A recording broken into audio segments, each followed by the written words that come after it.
kami, yaitu kebijakan pemerintah dalam mengatur ekonomi dan kebijakan moneter, yang beranggotakan saya Muhammad Fadli Mubarak dengan NIM 228212040 yang di sebelah saya.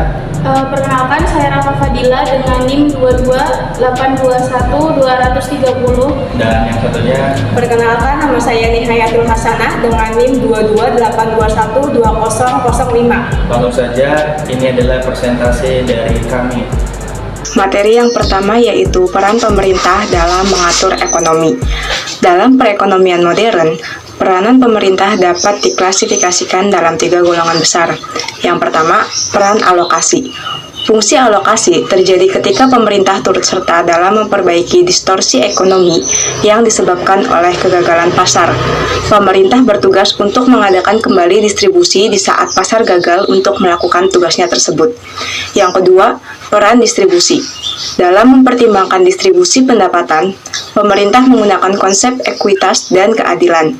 Pendapatan didistribusikan dengan melihat pada sejarah, hukum warisan, pendidikan, mobilitas sosial, kesempatan ekonomi, dan beberapa faktor lainnya pada suatu negara. Pemerintah dalam hal ini menggunakan kebijakan fiskal yang lebih luas cakupannya untuk mengadakan kembali proses distribusi. Yang ketiga, peran stabilisasi. Stabilitas sangat penting dalam ekonomi terbuka yang dapat dilihat sebagai ketidakseimbangan sistem.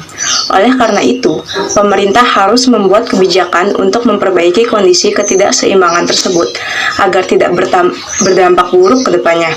Dalam sistem perekonomian kapitalis yang dikemukakan oleh Adam Smith, bahwa pemerintah mempunyai 3 fungsi, yaitu untuk memelihara keamanan dalam negeri dan pertahanan, untuk menyelenggarakan peradilan, untuk menyediakan barang-barang yang tidak disediakan oleh pihak swasta. Menurut Ahmad Mujahidin, di antara tugas-tugas penting pemerintah dalam perekonomian adalah sebagai berikut. Yang pertama, mengawasi faktor utama penggerak perekonomian. Menurut Indra Hidayatullah, pemerintah harus mengawasi gerak perekonomian, seperti melarang dan mengawasi praktik yang tidak benar, baik dalam sistem jual-beli, produksi, konsumsi, dan sirkulasi. Yang kedua, menghentikan muamalah yang diharamkan. Maksud dari muamalah haram adalah berbagai bentuk yang diharamkan karena berlawanan dengan asas-asas Islam, yang berdiri di atas dasar moral dan terjaganya kemaslahatan umum seperti riba dan ihtikar. Yang ketiga, mematok harga jika dibutuhkan. Ilvi Nurdiana menyimpulkan bahwa mematok harga adalah haram dan pematokan dianggap perilaku kezaliman. Yang keempat, keadilan jaminan sosial. Di antara jaminan sosial yang harus dilakukan pemerintah adalah sebagai berikut. Negara bertanggung jawab secara hukum dan moral bagi tersedianya kebutuhan pokok umatnya, selain melayani keperluan masyarakat. Juga bertanggung jawab terhadap stimulasi ekonomi rakyat. Stiglitz mencatat bahwa ada 5 jenis peran pemerintah dalam perekonomian. Yang pertama, menyediakan kerangka atau instrumen hukum yang berkaitan dengan seluruh transaksi ekonomi. Kedua, pemerintah berperan sebagai regulator. Ketiga, pemerintah berperan sebagai produsen. Keempat, sebagai masyarakat dalam perekonomian, pemerintah juga berperan sebagai konsumen. Kelima, pemerintah juga berperan aktif dalam mendistribusikan kembali pendapatan masyarakat. Baik, materi selanjutnya adalah kebijakan moneter. Kebijakan moneter adalah kebijakan pemerintah untuk memperbaiki keadaan perekonomian dengan mengatur jumlah yang beredar untuk mengatasi krisis perekonomian yang masih berlangsung. Selain itu harus menata sektor real. Yang tidak kalah penting adalah meluruskan sejumlah kesalahpahaman seputar masalah uang. Krisis ekonomi yang melanda pada Indonesia maupun pada penjuru dunia lainnya adalah dipicu oleh 2 penyebab utama yang semuanya terkait dengan permasalahan uang. Yang pertama adalah masalah uang, di mana nilai mata uang suatu negara saat ini terikat pada mata uang negara lain, misalnya rupiah dengan dolar Amerika Serikat. Tidak pada dirinya sendiri, sehingga nilai tidak pernah stabil, karena jika nilai suatu negara tidak stabil, fluktuasi mata uang tertentu pasti akan mempengaruhi stabilitas mata uang tersebut. Yang kedua adalah kenyataan seperti yang terjadi pada beberapa waktu terakhir yang penting dalam meningkatkan kegiatan investasi dan berorientasi ekspor. Yang keempat adalah harapan masyarakat. Perubahan ekspektasi masyarakat terhadap perkembangan moneter dapat mempengaruhi kinerja perekonomian. Perubahan ekspektasi moneter dapat melalui perubahan ekspektasi harga atau inflasi dan ekspektasi nilai tukar.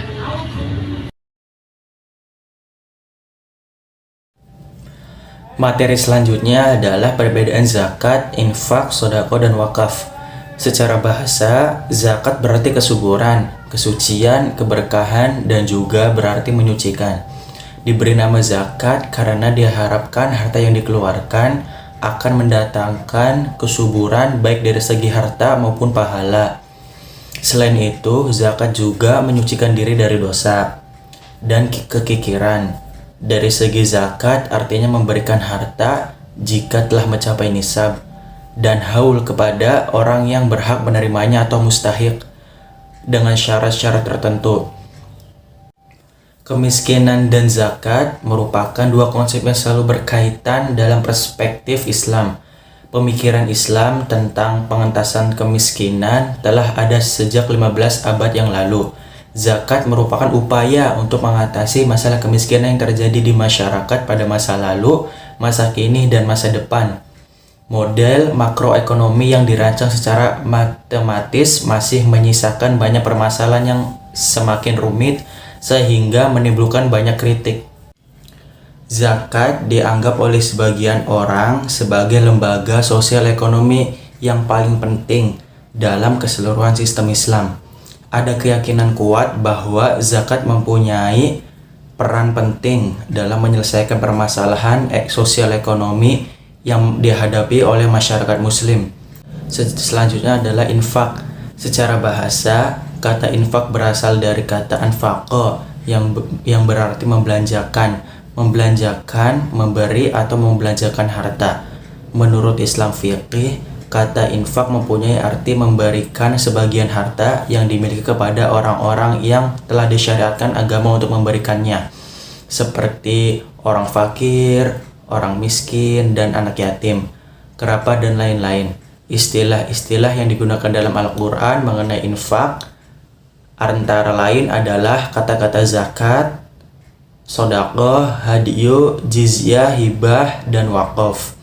Jadi segala bentuk pembelanjaan atau pemberian harta untuk hal-hal yang diwajibkan agama dapat dikatakan infak, baik dalam bentuk kewajiban seperti zakat maupun dalam bentuk anjuran sunnah seperti wakaf atau sodaqoh. Selanjutnya sedekah. Sedekah sendiri adalah pemberian suatu benda oleh seseorang kepada orang lain karena mengharapkan keridhaan dan pahala dari Allah Subhanahu wa Ta'ala, dan tidak mengharapkan imbalan atau penggantian, atau bisa juga diartikan memberi sesuatu dengan maksud mendapatkan imbalan. Sedangkan menurut Sayyid Sabiq, pada dasarnya keutamaan adalah sedekah. Dilihat dari definisi tersebut, sedekah mempunyai arti yang luas, menyangkut hal-hal yang bersifat material maupun non-material. Dalam kehidupan sehari-hari, sedekah sering disamakan dengan istilah infak. Wakaf merupakan mekanisme retribusi kekayaan. Dalam sejarah Islam, kita mengenal dan mengakui adanya kepemilikan individu. Dapat kita amati bahwa sistem wakaf merupakan hasil kepemilikan individu yang berfungsi sebagai mekanisme retribusi kekayaan dalam ekonomi Islam. Sistem wakaf mampu mengurangi ketimpangan distribusi pendapatan dan kemiskinan. Hal ini dapat dilakukan dengan memberikan motivasi kepada masyarakat untuk melakukan sedekah atau wakaf dengan janji imbalan yang terus-menerus sesuai dengan hadis tentang wakaf. Dapat disimpulkan bahwa dari sudut pandang ekonomi, wakaf merupakan suatu tindakan yang menghubungkan investasi dan tabungan. Hal ini dikarenakan wakaf sendiri merupakan suatu penanaman modal, karena yang dimaksud dengan penanaman modal adalah menghasilkan keuntungan yang akan dipadukan dengan modal usaha dan juga digunakan untuk memenuhi kebutuhan hidup. Pengertian tersebut sesuai dengan pengertian wakaf. Terima kasih. Itu adalah presentasi dari kelompok kami. Jika masih banyak kurangnya kami mohon maaf karena kami juga masih dalam proses belajar. Selebihnya mohon maaf. Wassalamualaikum warahmatullahi wabarakatuh.